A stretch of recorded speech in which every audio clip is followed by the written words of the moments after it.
Hello friend, welcome back to my YouTube channel.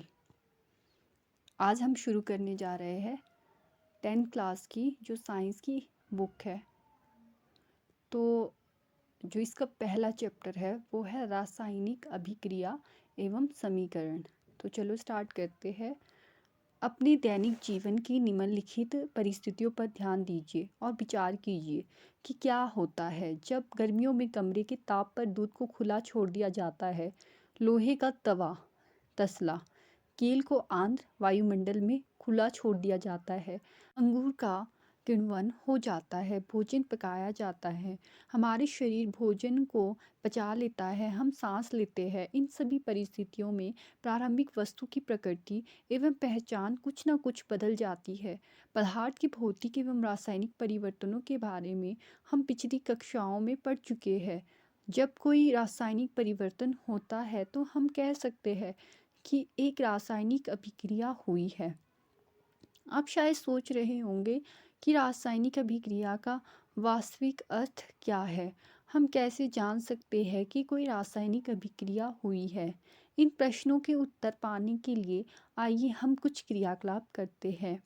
क्रियाकलाप 1.1 सावधानी। इस क्रियाकलाप में शिक्षक के सहयोग की आवश्यकता है। सुरक्षा के लिए छात्र आंखों पर चश्मा पहन ले तो उचित होगा। लगभग 3 से 4 सेंटीमीटर लंबे मैग्नीशियम रिबन को रेगमाल से रगड़कर साफ कर लीजिए। इसे चिमटे से पकड़कर स्पिरिट लैंप या बर्नर से इसका दहन करिए तथा इससे बनी राख को वॉच ग्लास में इकट्ठा कर लीजिए। जैसा कि चित्र 1.1 में दिखाया गया है, मैग्नीशियम रिबन का दहन करते समय इसे अपनी आंखों से यथासंभव दूर रखिए। आपने क्या प्रेक्षण किया? आपने देखा कि चमकदार श्वेत लौ के साथ मैग्नीशियम रिबन का दहन होता है और यह श्वेत चूर्ण में परिवर्तित हो जाता है। यह मैग्नीशियम ऑक्साइड का चूर्ण है। वायु में उपस्थित ऑक्सीजन तथा मैग्नीशियम के बीच होने वाली अभिक्रिया के कारण यह बनता है। क्रियाकलाप 1.2 एक परख नली में लेड सीसा नाइट्रेट का घोल लीजिए। इसमें पोटेशियम आयोडाइड का घोल मिला लीजिए। आपने क्या प्रेक्षण किया? क्रियाकलाप 1.3 एक शंक्वाकार फ्लास्क या परख नली में कुछ दानेदार जिंक लीजिए। इसे तनु हाइड्रोक्लोरिक अम्ल या सल्फ्यूरिक अम्ल मिला लीजिए। सावधानी अम्ल का इस्तेमाल सावधानी से कीजिए।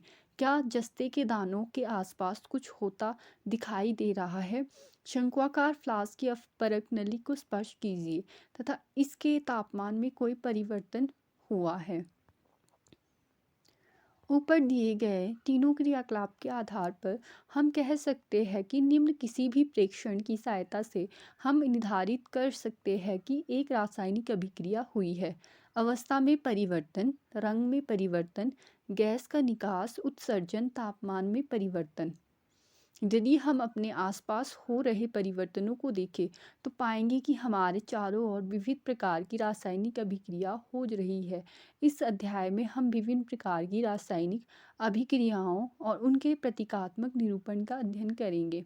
रासायनिक समीकरण। क्रियाकलाप 1.1 का विवरण।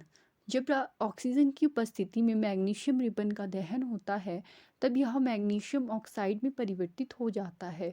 वाक्य के रूप में किसी रासायनिक अभिक्रिया का विवरण बहुत लंबा हो जाता है। इसे संक्षिप्त में भी लिखा जा सकता है। इसे शब्द समीकरण के रूप में लिखना सबसे सरलतम विधि है। ऊपर दी गई अभिक्रिया का शब्द समीकरण इस प्रकार होगा: magnesium plus oxygen magnesium oxide. अभिक्रिया 1.1 में मैग्नीशियम तथा ऑक्सीजन ऐसे पदार्थ हैं जिनमें रासायनिक परिवर्तन होता है। इन्हें अभिकारक कहते हैं। इस अभिक्रिया से एक नए पदार्थ मैग्नीशियम ऑक्साइड का निर्माण होता है। इसे उत्पाद कहते हैं। शब्द समीकरण में अभिकारकों के उत्पाद में परिवर्तन को उनके मध्य एक तीर का निशान लगाकर दर्शाया जाता है। अभिकारकों के बीच योग का चिन्ह लगाकर उन्हें बाईं ओर लिखा जाता है। इसी प्रकार उत्पादों के बीच भी योग का चिन्ह लगाकर उन्हें दाईं ओर लिखा जाता है। तीर का सिरा उत्पाद की ओर होता है तथा यह अभिक्रिया होने की दिशा को दर्शाता है। रासायनिक समीकरण का लिखना। क्या रासायनिक समीकरण के निरूपण की इससे भी संक्षिप्त विधि है? शब्दों की जगह रासायनिक सूत्र का उपयोग करके रासायनिक समीकरणों को अधिक संक्षिप्त तथा उपयोगी बनाया जा सकता है। रासायनिक समीकरण किसी रासायनिक अभिक्रिया को दर्शाता है। यदि आप मैग्नीशियम ऑक्सीजन तथा मैग्नीशियम ऑक्साइड के सूत्रों का स्मरण करें तो उपरोक्त शब्द समीकरण इस प्रकार लिखा जा सकता है। Mg+O2 equal to MgO।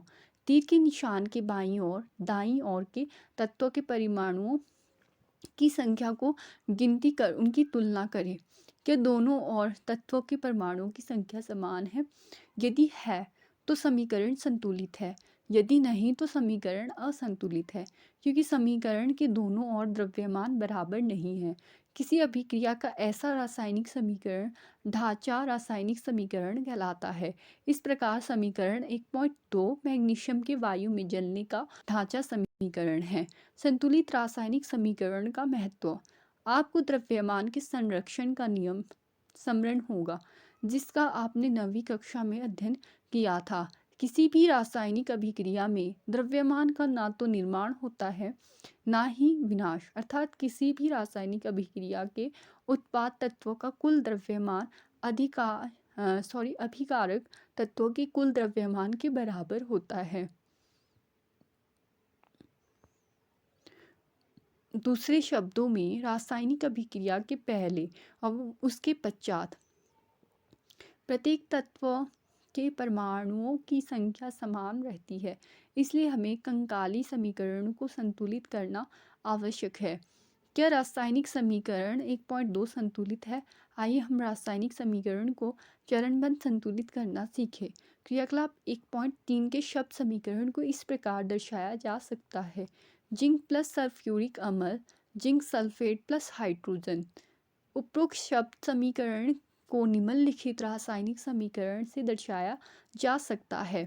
Zn plus H2SO4, जिससे बन गया ZnSO4 प्लस H2। आइए समीकरण 1.3 में तीर के निशान के दोनों ओर के तत्वों के परमाणुओं की संख्या की तुलना करें। यहाँ पर तत्व Zn अभिकारक 1 और उत्पाद में परमाणु की संख्या 1, हाइड्रोजन 2 उत्पाद। मतलब कि इससे हमको पता चलता है, इस जो टेबल से है, यहाँ पर जो उत्पाद की संख्या लेफ्ट हैंड साइड और राइट हैंड साइड जो अभिकारक की संख्या है लेफ्ट हैंड साइड और राइट हैंड साइड है उत्पाद की संख्या, वो बराबर होनी चाहिए। समीकरण 1.3 में तीर के निशान के दोनों ओर के प्रत्येक तत्व के परमाणुओं की संख्या समान है, इसलिए यह एक संतुलित रासायनिक समीकरण है। अब हम निम्न रासायनिक समीकरण को संतुलित करने का प्रयास करते हैं। Fe प्लस H2O और राइट हैंड साइड है Fe3O4 प्लस H2। चरण 1 रासायनिक समीकरण को संतुलित करने के लिए सबसे पहले प्रत्येक सूत्र के चारों ओर एक बॉक्स बना लीजिए। समीकरण को संतुलित करते समय बॉक्स के अंदर कुछ भी परिवर्तन नहीं कीजिए। Fe plus H2O plus Fe3O4 plus H2। चरण 2 असंतुलित समीकरण। 1.5 में उपस्थित विभिन्न तत्वों के परमाणुओं की संख्या की सूची बना लीजिए। तत्व Fe अभिकारक 1, उत्पाद 3, तत्व है H2 उत्पाद में है 2, ऑक्सीजन अभिकारक में 1 और उत्पाद में है 4। चरण 3 सुविधा के लिए सबसे अधिक परमाणु वाले यौगिक को पहले संतुलित कीजिए, चाहे वह अभिकारक हो या उत्पाद। इस यौगिक में सबसे अधिक परमाणु वाले तत्व को चुनिए। इस आधार पर हम Fe3O4 और उसके ऑक्सीजन तत्व को चुनते हैं। दाईं ओर ऑक्सीजन के 4 परमाणु हैं, जबकि बाईं ओर केवल 1। ऑक्सीजन परमाणु को संतुलित करने के लिए ऑक्सीजन के परमाणु प्रारंभ में अभिकारकों में H2O में और फिर उत्पादों में है Fe3O4। मतलब कि यहाँ पर हो गए 1 मल्टीप्लाई संतुलित करने पर 1 मल्टीप्लाई 4 और उत्पाद में हो गए 4। यह याद रखना आवश्यक है कि परमाणुओं की संख्या को बराबर करने के लिए हम अभिक्रियाओं में शामिल तत्व तथा यौगिकों के सूत्रों को नहीं बदल सकते। जैसे कि ऑक्सीजन परमाणु को संतुलित करने के लिए हम 4 गुणांक लगाकर 4 H2O लिख सकते हैं, लेकिन H2O4 या H2O4 नहीं। आंशिक रूप से संतुलित समीकरण अब इस प्रकार होगा: Fe + 4H2O Fe3O4 + H2। आंशिक रूप से संतुलित समीकरण। चरण 4, Fe तथा H परमाणु अब भी संतुलित नहीं है। इनमें से किसी एक तत्व को चुनकर आगे बढ़ते हैं। अब हम आंशिक रूप से संतुलित समीकरण में हाइड्रोजन परमाणु को संतुलित करते हैं।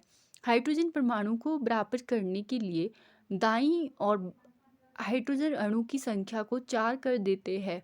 हाइड्रोजन के परमाणु प्रारंभ में अभिकारकों में है 8,4H2O में और उत्पादों में है 2H2। संतुलित करने के लिए अभिकारक 8, उत्पादों में आगे 8। समीकरण अब इस प्रकार होगा: Fe + 4H2O Fe3O4 + 4H2। आंशिक रूप से संतुलित समीकरण। चरण 5, ऊपर दिए समीकरण की जांच कीजिए। तीसरा तत्व चुन ले जो अब तक असंतुलित है। आप पाएंगे कि केवल लोहा ही एक तत्व है जिसे संतुलित करना शेष है। लोहे के परमाणु अभिकारकों में और उत्पादों में प्रारंभ में 1 आयरन की और उत्पादों में 3 Fe3O4 में। संतुलन के लिए अभिकारकों में 1 × 3 और उत्पादों में 3। Fe को संतुलित करने के लिए बाईं ओर हम Fe के 3 परमाणु लेते हैं, 3Fe + 4H2O Fe3O4 + 4H2। चरण 6, अंत में हम संतुलित समीकरण की जांच के लिए हम समीकरण में दोनों ओर के तत्व के परमाणुओं की संख्याओं का परिकलन करते हैं। 3Fe + 4H2O Fe3O4 + 4H2। समीकरण 1.9 में दोनों ओर के तत्वों के परमाणुओं की संख्या बराबर है, अतः यह समीकरण अब संतुलित है। रासायनिक समीकरणों को संतुलित करने की इस विधि को हिट एंड ट्रायल विधि कहते हैं। यह सबसे छोटी पूर्णांक संख्या के गुणांक का उपयोग करके समीकरण को संतुलित करने का प्रयत्न करते हैं। चरण 7, भौतिक अवस्थाओं के संकेत लिखना। ऊपर लिखे संतुलित समीकरण 1.9 की सावधानी से जांच कीजिए कि इस समीकरण से हमें अभिकारकों तथा उत्पादों की भौतिक अवस्था के बारे में ज्ञान होता है। इस समीकरण में उनकी भौतिक अवस्थाओं की कोई जानकारी नहीं है। रासायनिक समीकरण को अधिक सूचनापूर्ण बनाने के लिए अभिकारकों तथा उत्पादों के रासायनिक सूत्र के साथ उनकी भौतिक अवस्था को भी दर्शाया जाता है। अभिकारकों तथा उत्पादों के गैस, द्रव, जलीय तथा ठोस अवस्थाओं को क्रमशः Gi, Aq तथा S से दर्शाया जाता है। अभिकारक या उत्पाद अब जल में घोल के रूप में उपस्थित होते हैं, तब हम इसको एक्वस Aq से लिखते हैं। अब संतुलित समीकरण 1.9 इस प्रकार होगा: 3FeS + 4H2O और इक्वल का निशान है। उसके बाद है Fe3O4 जो सॉलिड में + 4H2 जो गैस में। ध्यान दीजिए समीकरण 1.10 में H2O के साथ G चिन्ह का प्रयोग किया जाता है। यह दर्शाता है कि इस अभिक्रिया में जल का उपयोग भाप के रूप में किया गया है। प्राय हर रासायनिक समीकरण में भौतिक अवस्था को शामिल नहीं किया जाता है जब तक कि यह आवश्यक ना हो। कभी कभी अभिक्रिया की परिस्थितियां जैसे कि ताप, उत्प्रेरक आदि को भी तीर के निशान के ऊपर या नीचे दर्शाया जाता है, जैसे COG + 2H2G 340 एटमॉस्फेयर पर और CH3OH I 6CO2 aqueous + 12H2O I Surya Prakash chlorophyll C6H12O6 aqueous + 6O2 aqueous + 6H2O glucose. इसी प्रकार ग्लूकोज का फॉर्मूला होता है C6H12O6, जो कि एक्वस फॉर्म में आया है यहाँ पे। इसी प्रकार क्या आप पुस्तक में दिए गए समीकरण 1.2 को संतुलित कर सकते हैं? रासायनिक अभिक्रियाओं के प्रकार। कक्षा 9 में हम अध्ययन कर चुके हैं कि रासायनिक क्रिया के समय किसी एक तत्व का परमाणु दूसरे तत्व के परमाणु में नहीं बदलता है। ना तो कोई परमाणु मिश्रण से बाहर जाता है, ना ही बाहर से मिश्रण में आता है। वास्तव में किसी रासायनिक अभिक्रिया में परमाणुओं के आपसी आबंध के टूटने एवं जुड़ने से नए पदार्थों का निर्माण होता है। परमाणुओं के बीच विभिन्न प्रकार के आबंध के बारे में आप अध्याय 3 और 4 में अध्ययन करेंगे। 1.2.1 संयोजन अभिक्रिया। क्रियाकलाप 1.4 एक बीकर में थोड़ा कैल्शियम ऑक्साइड तथा भुजा हुआ चूना लीजिए, इससे धीरे धीरे जल मिलाइए। अब बीकर को स्पर्श कीजिए जैसा चित्र 1.3 में दिखाया गया है। क्या इसके ताप में कोई परिवर्तन हुआ? कैल्शियम ऑक्साइड जल के साथ तीव्रता से अभिक्रिया करके भुजे हुए चूने कैल्शियम हाइड्रोक्साइड का निर्माण करके अधिक मात्रा में ऊष्मा उत्पन्न करता है। CaOS बिना भुजा हुआ चूना प्लस H2O I बराबर CaOH2 एक्वस भुजा हुआ चूना प्लस ऊष्मा। इस अभिक्रिया में कैल्शियम ऑक्साइड तथा जल मिलकर एकल उत्पाद कैल्शियम हाइड्रोक्साइड बनाते हैं। ऐसी अभिक्रिया जिसमें दो या दो से अधिक अभिकारक मिलकर एकल उत्पाद का निर्माण करते हैं उसे संयोजन अभिक्रिया कहते हैं। ऊपर की अभिक्रिया में निर्मित भुजे हुए चूने के विलयन का उपयोग दीवारों की सफेदी करने के लिए किया जाता है। कैल्शियम हाइड्रोक्साइड वायु में उपस्थित कार्बन डाइऑक्साइड के साथ धीमी गति से अभिक्रिया करके दीवारों पर कैल्शियम कार्बोनेट की एक पतली परत बना देता है। सफेदी करने के 2-3 दिन बाद कैल्शियम कार्बोनेट का निर्माण होता है और इससे दीवारों पर चमक आ जाती है। रोचक बात यह है कि संगमरमर का रासायनिक सूत्र भी CaCO3 ही है। CaOH2 aqueous plus CO2G calcium hydroxide बराबर में है CaCO3S calcium plus H2O carbonate. आइए संयोजन अभिक्रिया के कुछ और उदाहरणों पर चर्चा करें। कोयला का दहन। C solid plus O2 gas बन क्या है CO2 गैस। 2 H2 जो गैस में है प्लस O2 जो गैस में है, जल का निर्माण 2HgG plus O2G equal to 2H2O I।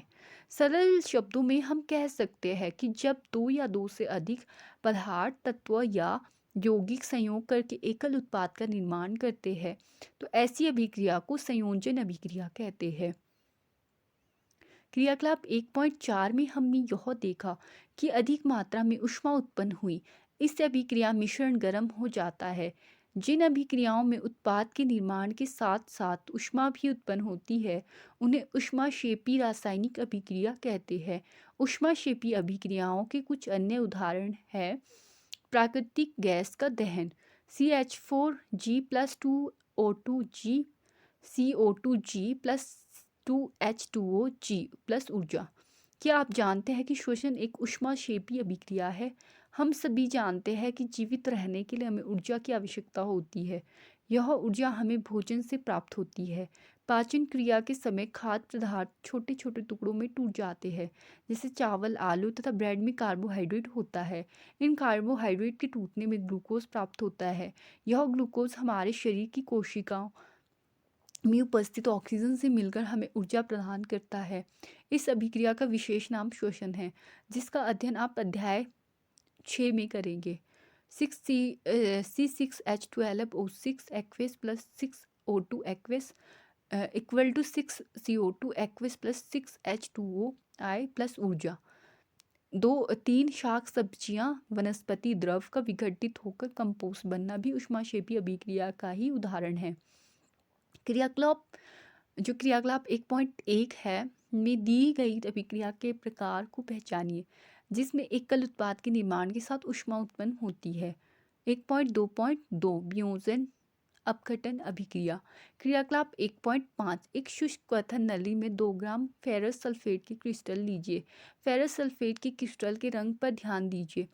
क्वथन नली को बर्नर या स्पिरिट लैंप की ज्वाला पर गर्म कीजिए, जैसा कि चित्र 1.4 में दिखाया गया है।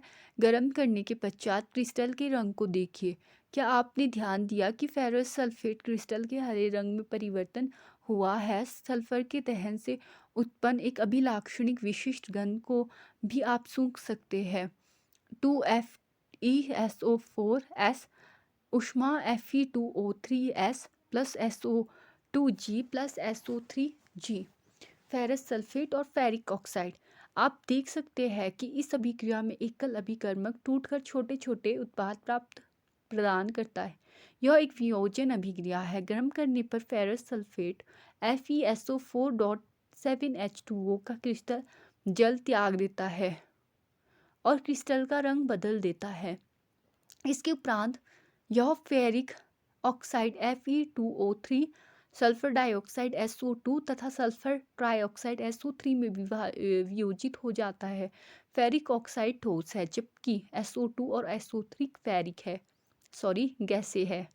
जो ये फेरिक है, फेरिक ऑक्साइड ठोस है, जबकि जो SO2 है और SO3 है वो गैसें है।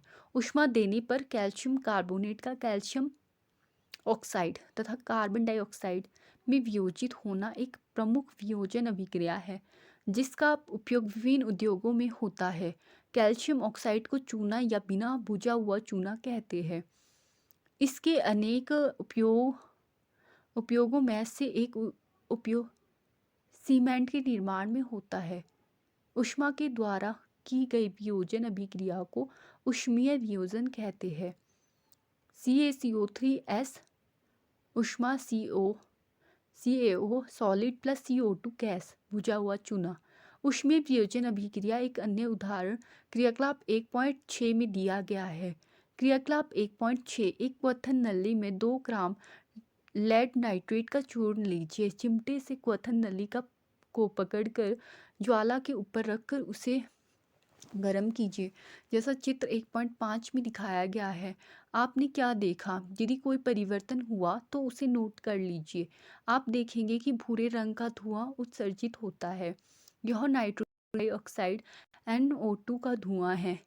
यह अभिक्रिया इस प्रकार होती है। 2PbNO3 ब्रैकेट 2 तापमान lead oxide 2PbO plus 4NO2 nitrogen dioxide plus O2 oxygen. आइए क्रियाकलाप 1.7 और 1.8 में दी गई कुछ अन्य अपघटन अभिक्रिया करें। क्रियाकलाप 1.7 एक प्लास्टिक का मग लीजिए। इसकी तली में 2 छिद्र करके उनमें रबड़ का डांट लगा दीजिए। इन छिद्रों में कार्बन इलेक्ट्रोड डाल दीजिए, जैसे कि चित्र 1.6 में दिखाया गया है। इन इलेक्ट्रॉन को 6 वोल्ट की बैटरी में जोड़ दीजिए। मग में इतना जल डालिए कि इलेक्ट्रॉन इसमें डूब जाए। जल में तनु सल्फ्यूरिक अम्ल की कुछ बूंदें डाल दीजिए।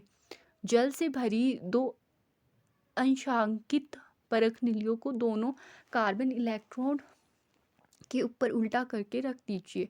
अब विद्युत धारा प्रभावित करके इस उपकरण को थोड़ी देर के लिए छोड़ दीजिए। दोनों इलेक्ट्रॉन पर आप बुलबुले बनते हुए देखेंगे। ये बुलबुले अंशांकित नली में जल को विस्थापित कर देते हैं।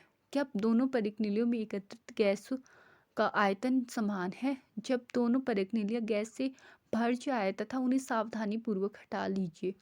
एक जलती हुई मोमबत्ती को दोनों परखनीलियों के मुंह के ऊपर लाकर इन गैसों की जांच कीजिए। सावधानी इस चरण को शिक्षक द्वारा सावधानी पूर्वक किया जाना चाहिए। दोनों स्थितियों में क्या होता है? दोनों परखनीलियों में कौन सी गैस उपस्थित है? क्रियाकलाप 1.8 चाइना डिश में 2 ग्राम सिल्वर क्लोराइड लीजिए। इसका रंग क्या है? इस चाइना डिश को थोड़ी देर के लिए सूर्य के प्रकाश में रख दीजिए। थोड़ी देर पश्चात सिल्वर क्लोराइड के रंग को देखिए। आप देखेंगे कि सूर्य के प्रकाश में श्वेत रंग का सिल्वर क्लोराइड धूसर रंग का हो जाता है। प्रकाश की उपस्थिति में सिल्वर क्लोराइड का सिल्वर क्लोरीन में वियोजित वियोजन के कारण से ऐसा होता है। 2AgCl सूर्य के प्रकाश में 2Ag प्लस Cl2 में परिवर्तित हो जाता है। सिल्वर ब्रोमाइड भी इसी प्रकार का अभिक्रिया करता है।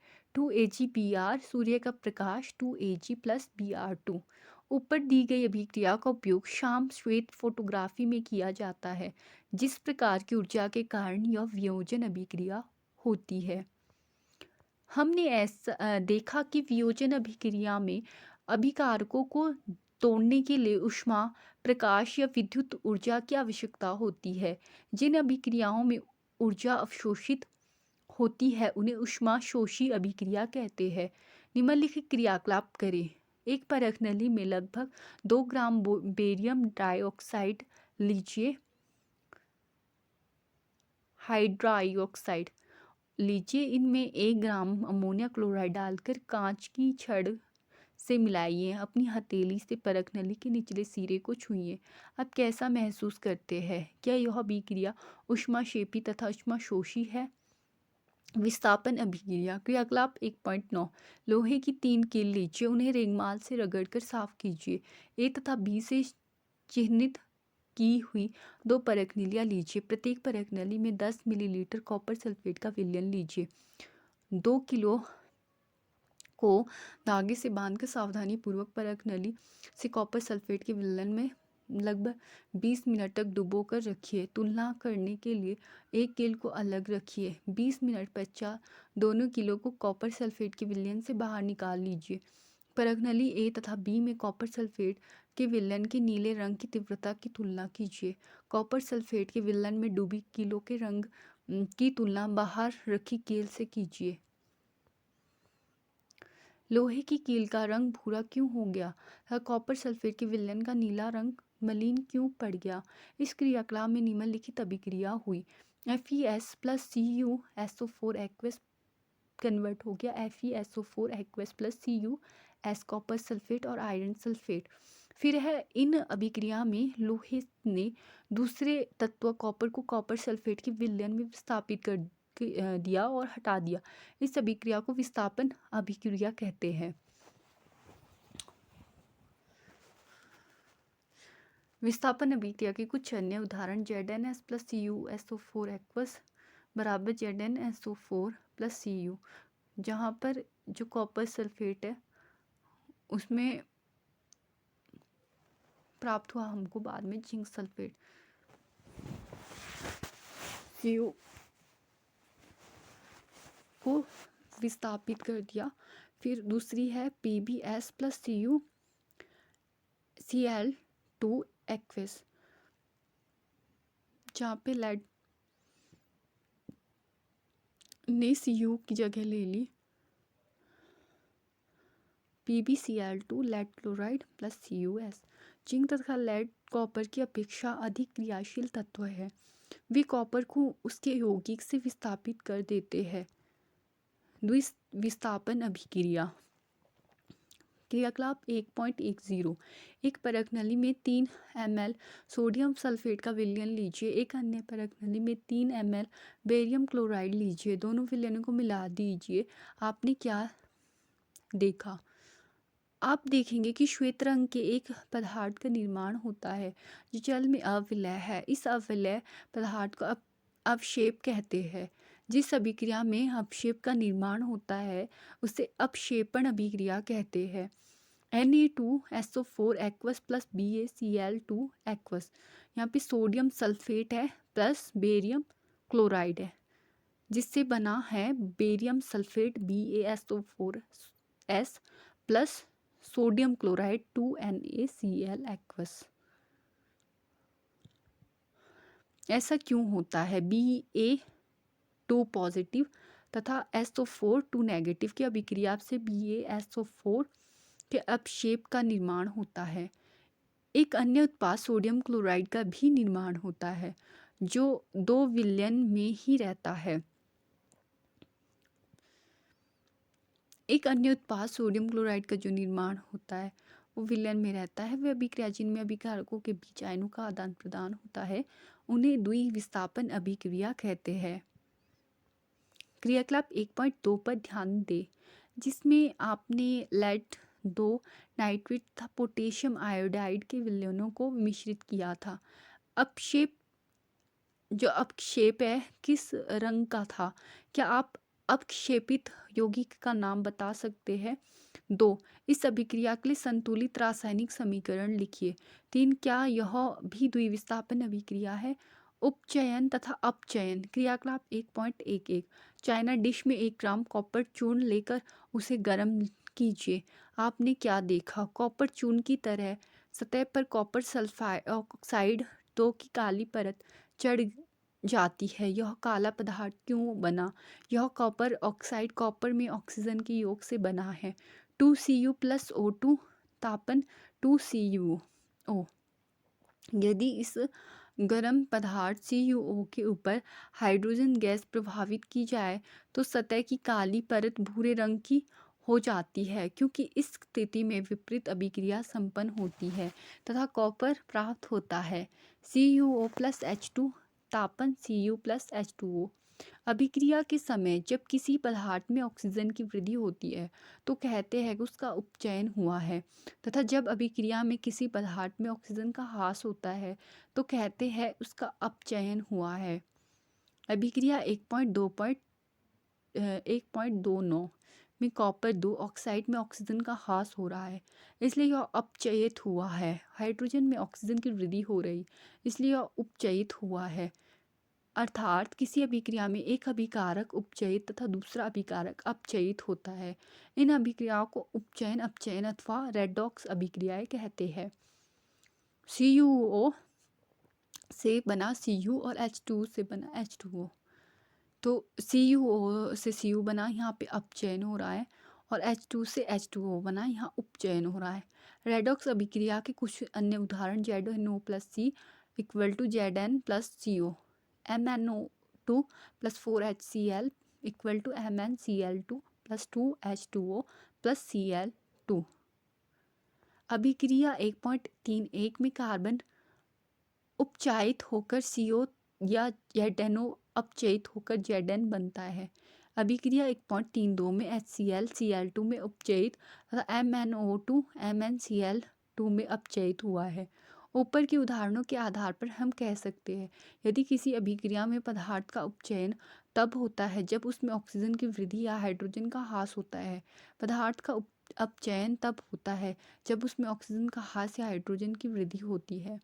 क्रियाकलाप 1.1 पर ध्यान दीजिए, जिसमें एक चमकदार ज्वाला के साथ मैग्नीशियम रिबन का वायु ऑक्सीजन में दहन होता है तथा यह श्वेत पदार्थ मैग्नीशियम ऑक्साइड में परिवर्तित हो जाता है। इस अभिक्रिया में मैग्नीशियम का उपचयन होता है या अपचयन होता है। क्या आपने दैनिक जीवन में उपचयन अभिक्रिया के प्रभाव को देखा है? संक्षारण। आपने अवश्य देखा होगा कि लोहे की बनी नई वस्तुएं चमकीली होती है, लेकिन कुछ समय पश्चात उन पर लालिमा युक्त भूरे रंग की परत चढ़ जाती है। प्राय इस अभिक्रिया को लोहे पर जंग लगना कहते हैं। कुछ अन्य धातुओं में भी ऐसा परिवर्तन होता है। क्या आपने चांदी तथा तांबे पर चढ़ने वाली परत के रंग पर ध्यान दिया है? जब कोई धातु अपने आसपास अम्ल, आर्द्रता आदि के संपर्क में आती है तब ये संक्षारित होती है और इस अभिक्रिया को संक्षारण कहते हैं। चांदी के ऊपर काली परत या तांबे के ऊपर हरी परत चढ़ना संक्षारण के अन्य उदाहरण हैं। संक्षारण के कारण कार के ढांचे, पुल, लोहे की रेलिंग, जहाज तथा धातु विशेषकर लोहे से बनी वस्तुओं की बहुत क्षति होती है। लोहे का संक्षारण एक गंभीर समस्या है। क्षतिग्रस्त लोहे को बदलने में हर वर्ष अधिक पैसा खर्च होता है। अध्याय 3 में आपको संक्षारण के बारे में अधिक जानकारी प्राप्त होगी। विकृत गंधिता। वसायुक्त तथा तेलीय खाद्य सामग्री जब लंबे समय तक रखा रह जाता है तब उसका स्वाद या गंध कैसी होती है? उपचयित होने पर तेल तथा वसा विकृत गंधी हो जाते हैं, उनके स्वाद तथा गंध बदल जाते हैं। प्राय तेलीय तथा वसायुक्त खाद्य सामग्री में उपचयन रोकने वाले पदार्थ प्रतिऑक्सीकारक मिलाए जाते हैं। वायुरोधी बर्तनों में खाद्य सामग्री रखने से उपचयन की गति धीमी हो जाती है। क्या आप जानते हैं कि चिप्स बनाने वाले चिप्स की थैली में से ऑक्सीजन हटाकर उसमें नाइट्रोजन जैसे कम सक्रिय गैस से युक्त कर देते हैं ताकि चिप्स का उपचयन ना हो सके। आपने क्या सीखा? एक पूर्ण रासायनिक समीकरण अभिक्रिया उत्पाद तथा प्रतीकात्मक रूप से उनकी भौतिक अवस्था को प्रदर्शित करता है। रासायनिक समीकरण को संतुलित किया जाता है जिससे समीकरण में अभिकारक तथा उत्पाद दोनों ही और रासायनिक अभिक्रिया में भाग लेने वाले प्रत्येक परमाणु की संख्या समान हो। समीकरण का संतुलित होना आवश्यक है। संयोजन अभिक्रिया में दो या दो से अधिक पदार्थ मिलकर एक नया पदार्थ बनाते हैं। वियोजन अभिक्रिया संयोजन अभिक्रिया के विपरीत होती है। वियोजन अभिक्रिया में एकल पदार्थ वियोजित होकर दो या दो से अधिक पदार्थ देता है। जिन अभिक्रियाओं में उत्पाद के साथ ऊष्मा का भी उत्सर्जन होता है उन्हें ऊष्माक्षेपी अभिक्रिया कहते हैं। जिन अभिक्रियाओं में ऊष्मा का अवशोषण होता है उन्हें ऊष्माशोषी अभिक्रिया कहते हैं। जब कोई एक तत्व दूसरे तत्व को उसके यौगिक से विस्थापित कर देता है विस्थापन अभिक्रिया होती है। द्विविस्थापन अभिक्रिया में दो अलग अलग परमाणु या परमाणुओं के समूह का आपस में आदान प्रदान होता है। अपक्षेपण अभिक्रिया में अविलय लवण प्राप्त होता है। अभिक्रिया में पदार्थों के ऑक्सीजन या हाइड्रोजन का योग तथा ह्रास भी होता है। ऑक्सीजन का योग या हाइड्रोजन का ह्रास ऑक्सीजन का उपचयन कहलाता है। ऑक्सीजन का ह्रास या हाइड्रोजन का योग अपचयन कहलाता है। Thank you for watching. अगर मेरी द्वारा दी गई इन्फॉर्मेशन आपको महत्वपूर्ण लगती है तो मेरे चैनल को लाइक शेयर और सब्सक्राइब कर ले।